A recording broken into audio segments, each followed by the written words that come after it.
Hello guys, welcome to my channel. Today, magte-test tayo ng bagong uh, wireless SDMI system. Itong Lemorail R200. So, na-unbox ko na to last time. Kung gusto niyo panoorin yung aking unboxing, ay puntahan niyo lamang sa aking channel. So, eto siya. Ito yung RX, yung receiver. At ito naman yung kanyang transmitter. So both of them, meron siyang kasamang battery na 4,400 mAh per hour. So sa test na ito, kaya alamin natin kung malinaw ba yung transmission, wala bang lag, gaano yung kanyang performance sa pagdating sa movements ng camera. So sa test na ito, gamitin natin mga equipment o video gear ay isa rito yung Canon M50 Mark II, and then gagamitin din natin bilang camera switcher itong YOLO Box Mini. Ito ay isang compact multi-camera switcher, encoder, recorder, and live streamer at the same time. So this is a very small, powerful device na pwede mong gamitin sa iyong video recording, video coverage. So meron siyang dalawang input na isang HDMI at isang USB. At ito naman yung kanyang output. So ito yung kanyang audio input, audio output for earphone, USB Type-C for charging, at nasa ilalim niya yung SD card tsaka yung SIM card slot. So i-connect natin dito yung dalawang camera. Ito pa yung isang camera natin na gamitin. Ito ang Tenbeo Tebo 12U. Ito ay isang PTZ camera na pwedeng makonect sa HDMI, RJ45, USB-C at RS232. So ito ay remote control. Ito ang kanyang remote control. So gagawin natin is i-connect natin tong camera, itong Canon M50 sa HDMI, and then yung kanyang USB connection naman, diyan natin i-connect yung Tenbeo PTZ camera at gagamitin natin to. So itong receiver, i-connect natin dito sa YOLO Box Mini. Pero dahil hindi pwedeng parehong HDMI ang input nito, kasi itong HDMI gagamitin ko para sa Canon M50. So therefore, kailangan USB ito. Pero dahil ang output nito ay HDMI, gagamit tayo ng capture card. Ito yung HDMI to USB capture card. So from here, kukunig natin dito sa YOLO Box Mini, tapos kukunig natin yung cable para dito sa remote control PTZ camera. So dahil itong system na ito, may kasama na siyang cable. Ito yung kanyang cable na male to male HDMI cable, flat cable yung ginamit niya. So ito yung gamitin natin pang-connect dito, both sa Canon M50 at sa receiver ng Lemorail. And then later on, ikakabit natin sila lahat dito sa aking camera rig.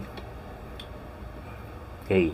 So unang-una natin gagawin is i-connect natin itong PTZ camera sa power supply para magkaroon siya ng power.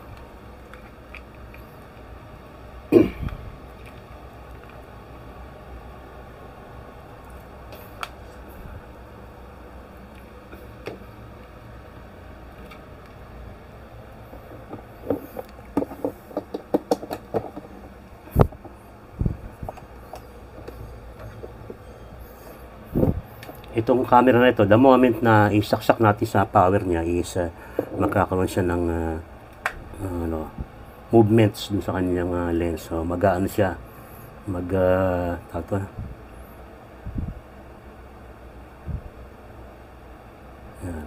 Kumbaga tinetest na yung mga axis niya. And then, dito sa likod niya,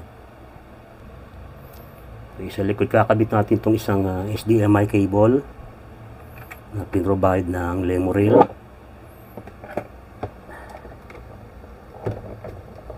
And then, i-connect naman natin to other end doon sa transmitter ng isa sa unit ng Lemuril R200. So dito yun, ito yung in, yung kanyang SD in, mga focus. Kaya yun. So doon.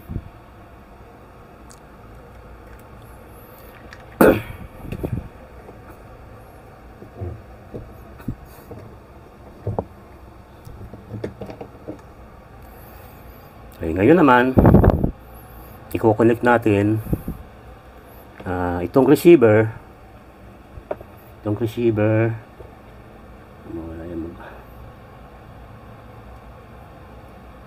photo-focus ka.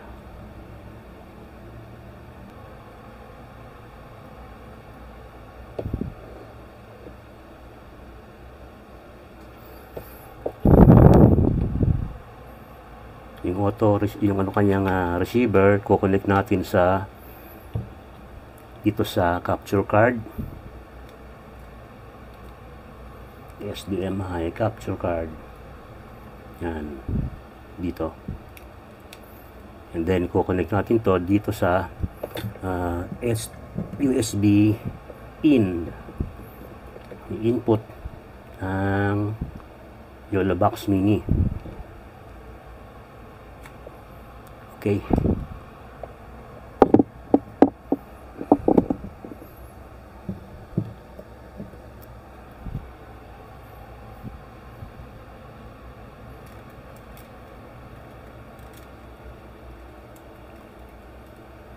And then ito na mga ano,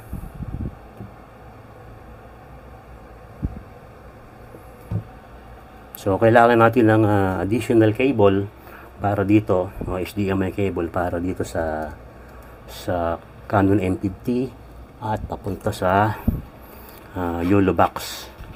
So meron akong nabili dati na na HDMI cable, HDMI, tapos ito yung standard, tapos ito naman yung micro HDMI. Tayo maganda. So kailangan natin i-turn on yung ating Canon M50 mirrorless camera.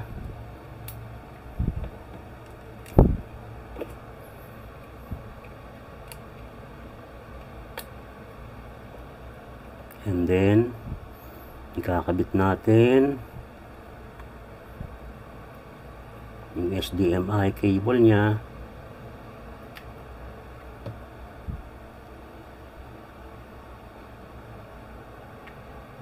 Up pala ito, naloko na.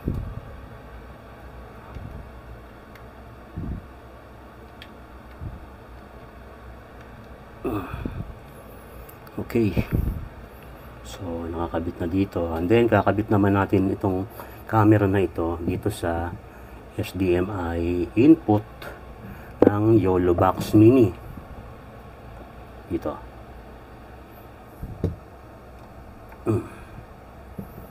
Okay, and then sabay-sabay natin i-turn on itong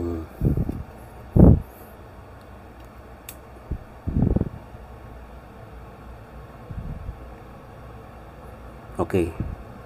So pagka ganito nakakonect sa HDMI itong Canon M50, wala siyang display pero nandoon sa kung saan siya nakakonect na receiver device. Tapos sabay-sabay nating i-turn on itong Lemuril R200 Plus para naman dito. Tinggalin natin itong cap nito. So kapag pinili natin to, ito siya. So yung camera natin ay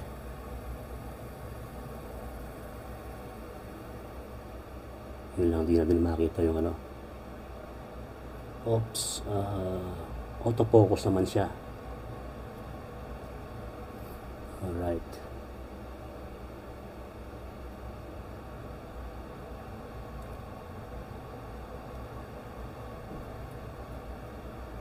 Okay. Yun.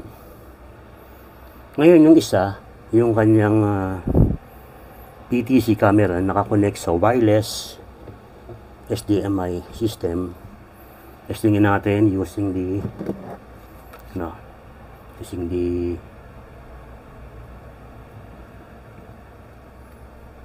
so dito sa sa Canon M50 direkta sa Yellowbox Mini. So ito siya, smooth kasi direkta siya. Ngayon, testingin natin naman yung yung movements at saka yung video quality nitong PTZ camera na nakakonect sa Lemorel R200 wireless system. So ito yung dalawang to. So, tingnan natin kung anong kahihinat na niya kapag siya ay nagpapaning o kaya nag-change ng movement. Tingnan natin kung ano yung magiging video quality niya, kung yung lag niya, yung delay.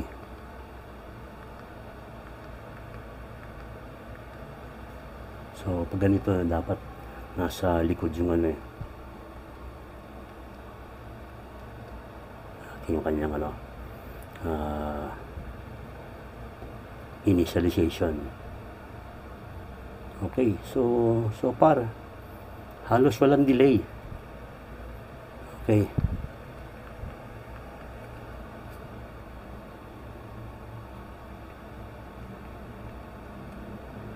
Ay, zooming niya halos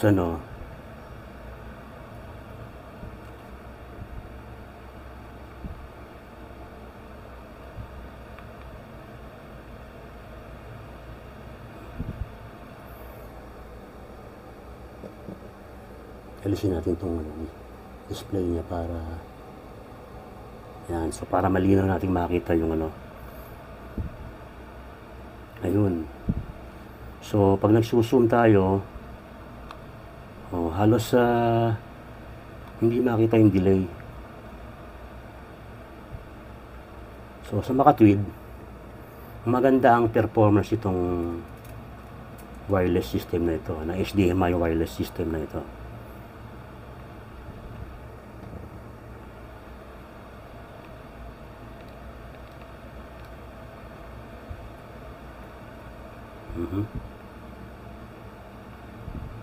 At saka yung quality ng kanyang picture malinaw. Tapos subukan natin na magkasabay na gumagalaw yung mamatay kasi ito eh.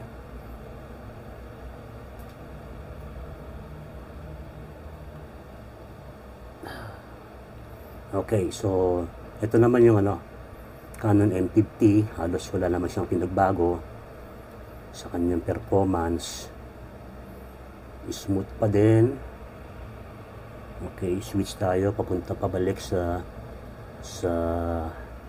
ayun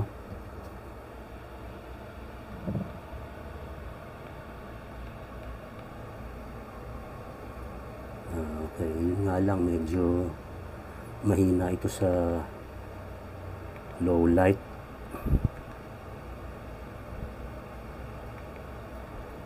Okay, ang bilis. Okay, balik tayo sa Canon M50. Diba?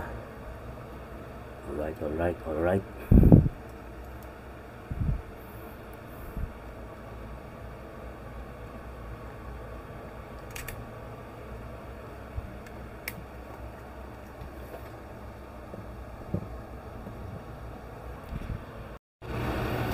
So kapag naikabit na siya dito sa aking camera rig, ganito lang itsura niya. Ito yung receiver ng Lemoril R200 HDMI wireless system. Ito yung PTC camera. Tapos ito yung aking Canon M50 nakakonect sa Arca Rail.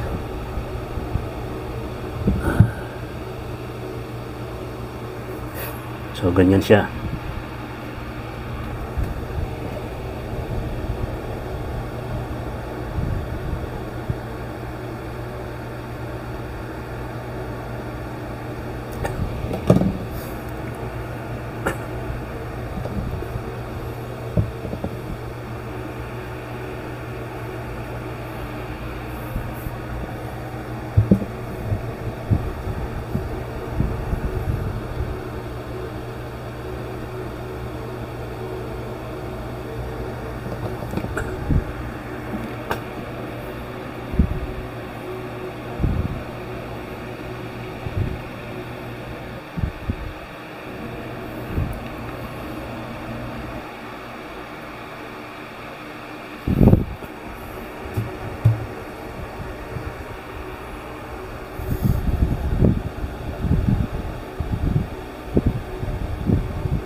So, ang overall impression ko dito sa unit na ito, sa system na ito is very promising.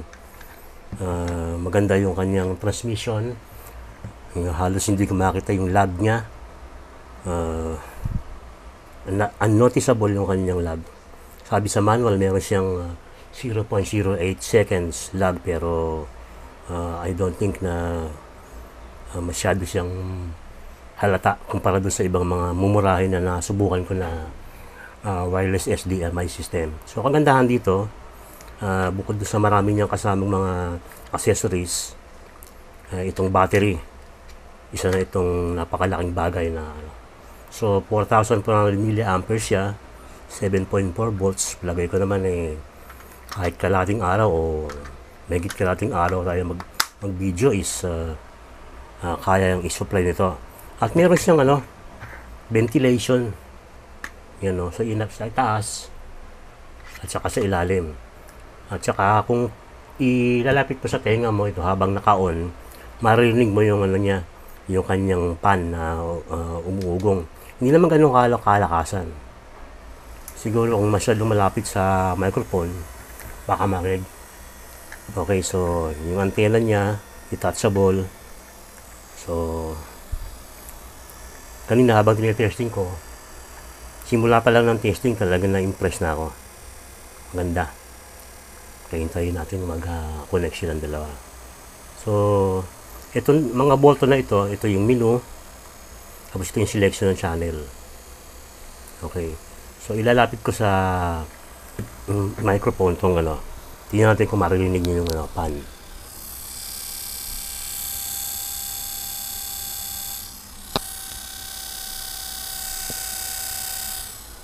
So, ayun. Hindi ko alam kung nadinig nyo. Pero, kapag kadikit na dikit to sa tenga nyo, talagang dinig. So far, I am satisfied. Dahil di ko pa kayang mabili ng mga mamahaling na system tulad ng Holyland Mars 300 or 400. Kaya katulad ng mga Teradek at saka yung Axon. So, sa murang halaga na ito na affordable, sa ibang shop na natignan ko sa online, 8,700 dito. Pero doon sa shop na nabilang ko, may promo yata sila, may discount. So, 7,586 lang nabili ito. So, nakatipid pa ako ng halos 1,000, mahigit 900. So far, As for now, I am so satisfied and impressed with the performance of this system. At malalaman ko yan kapag actual ako nang ginamit sa big event, sa graduation. Sa malawak yon sa PICC Plenary Hall. So, lilibot-libot ako. Itong gamit ko yung aking Canon M50, pinaka-roaming camera, at yung PTC camera ko ay magiging fixed camera yon doon sa gitna. Okay? So, sana meron kayo na pulot na idea sa video na ito. If you have any comments, please write down, comment, like, and subscribe if you can. Thank you for watching and see you next time.